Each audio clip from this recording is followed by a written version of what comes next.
बच्चों, एक दफ़ा का जिक्र है, एक किसान अपने बीवी बच्चों के साथ एक गांव में रहता था। किसान बहुत रहमदिल था और वो किसी को भी मुसीबत में नहीं देख सकता था।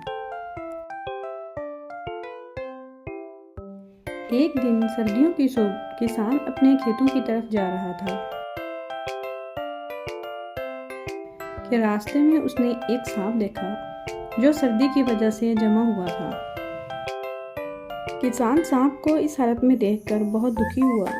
उसने सांप को एक टोकरी में डाला और उसे घर ले आया। किसान ने सांप को आग के करीब रख दिया।